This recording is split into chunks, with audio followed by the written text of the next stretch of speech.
مجھے واپس پلٹا دیا جائے تاکہ میں مومنین میں سے ہو جاؤں۔ وہ فریاد کرے گا تو مجھے واپس دنیا میں پلٹا دو تاکہ میں جو نیک کام چھوڑ چکا ہوں ان کاموں کو سر انجام دوں۔ اس وقت اس کو زبانیاں یعنی جہنم کے فرشتے جواب دیتے ہیں کہ ہرگز نہیں، یہ فقط تیرے منہ کی باتیں ہیں جو تو کر رہا ہے۔ پھر ایک فرشتہ ندا دے گا کہ اگر تم اس کو پلٹا بھی دو گے تو پھر یہ وہی کام کرے گا جس سے اس کو روکا گیا تھا۔ بس جب اس کو قبر میں اتار دیا جائے گا اور لوگ دفن کر کے چلے جائیں گے تو اس کے پاس منکر نکیر آئیں گے۔ وہ دونوں بہت خوفناک صورت میں آئیں گے اور وہ دونوں سر سے پاؤں تک اس کو دیکھیں گے اور پھر اس سے سوال کریں گے کہ تیرا رب کون ہے، تیرا نبی کون ہے، تیرا دین کون سا ہے اور تیرا امام کون ہے۔ تو اس وقت اس کی زبان لڑکھڑائے گی اور وہ جواب دینے کی قدرت نہیں رکھے گا۔ وہ دونوں اس کو عذاب کے کوڑے یوں ماریں گے کہ اس عذاب سے ہر چیز لرز جائے گی۔ الامان الحفیظ۔ پھر اسے سوال کیا جائے گا کہ تیرا رب کون، تیرا نبی کون، تیرا دین کون سا ہے۔ وہ جواب دے گا میں نہیں جانتا۔ وہ دونوں اس سے کہیں گے کہ تو نہیں جانتا اور نہ ہی تو نے ہدایت حاصل کی اور نہ تو نے فلاح حاصل کی۔ پھر وہ دونوں اس کی قبر میں جہنم کا دروازہ کھول دیں گے۔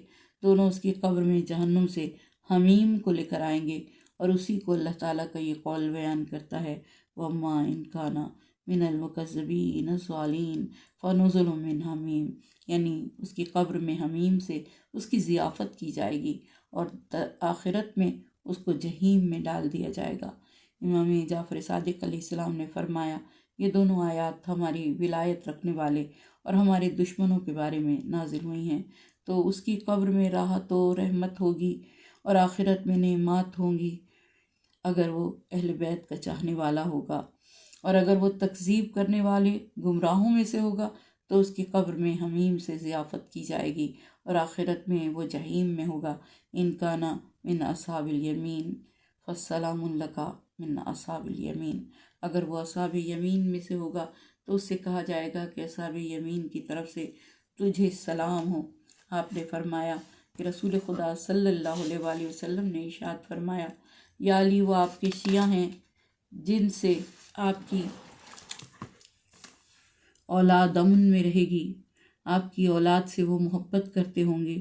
اس محبت کے جرم میں وہ دنیا میں قتل کیے جائیں گے اور دنیا میں مصیبت کے عالم میں رہیں گے۔ ان سے آپ کی اولاد محفوظ ہوگی اور وہی ہمارے محب ہیں۔ مقربین سے مراد حضرت علی علیہ السلام اور ان کے بعد ائمہ خدا ہیں۔ فی کتاب مکنون کہ پروردگار دو عالم نے اپنی اس چھپی ہوئی کتاب میں ان کا ذکر کیا۔ پروردگار دو عالم تو ہمیں ان لوگوں میں شمار فرما جنہیں تو نے اہل بیت کے چاہنے والے لوگوں میں اور داہنے ہاتھ کے نامہ اعمال والوں میں شامل کیا۔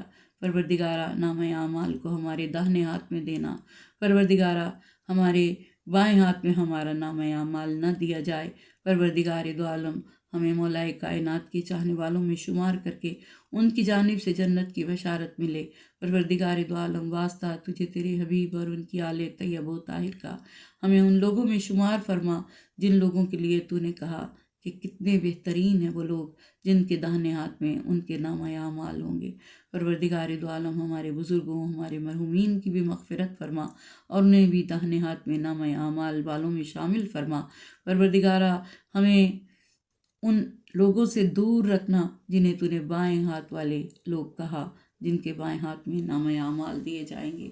پروردگارہ جو بیمار ہیں کل بیماروں کو صحت کاملہ صحت عاجلہ عطا ہو، جو پریشان ہیں ان کی پریشانیوں کو دور فرما، جو رزق کے طلبگار ہیں ان کی روزی میں برکت عطا فرما۔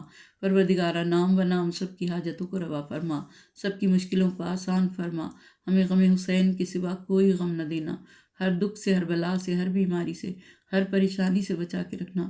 پالنے والے محمد و آل محمد کے صدقے میں ہمارے ان گناہوں کو بخش دے جن کے سبب تیرے عذاب کا نزول ہوتا ہے، ان گناہوں کو معاف فرما دے جن کے سبب تیری رحمتوں کا راستہ رک جاتا ہے، ان گناہوں کو معاف فرما دے جن کے مواخذے کا تو نے وعدہ کیا۔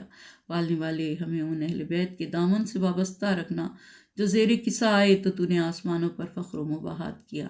پروردگار دو عالم ہر بیمار کو صحت کاملہ عطا ہو، جو گودیاں خالی ہیں انہیں بے عیب بیٹوں سے نواز دے۔ پروردگارہ ہمارے مرحومین کی مغفرت فرما، اور پالنے والے ہمارے ملک میں امن و امان رہے، دہشت گردوں کو نیست و نابود فرما، اسلام کا بول بالا فرما، ہمارے مقامات مقدسہ کی حفاظت فرما۔ غم حسین کے سوا کوئی غم نہ دینا، ہر دکھ سے، ہر بلا سے، ہر بیماری سے، ہر پریشانی سے بچا کے رکھنا۔ جو حج و زیارات کے متمنی ہیں انہیں یہ سعادت نصیب فرما۔ پروردگارہ ہماری اولاد کو دنیا میں اور آخرت میں ہمارے لیے باعث زیب و زینت بنانا۔ واسطہ محمد و آل محمد کا پروردگارہ ہمیں ہمارے بچوں کو نیکی کی توفیق دینا اور دنیا کی ہر بلا سے محفوظ رکھنا۔ پالنے والے ہمارے امام کے ظہور میں تعجیل فرما، ہمارے امام کے ظہور میں تعجیل فرما، ہمارے امام کے ظہور میں تعجیل فرما۔ آمین یا رب العالمین۔ ربنا تقبل منا انک انت السمیع العلیم۔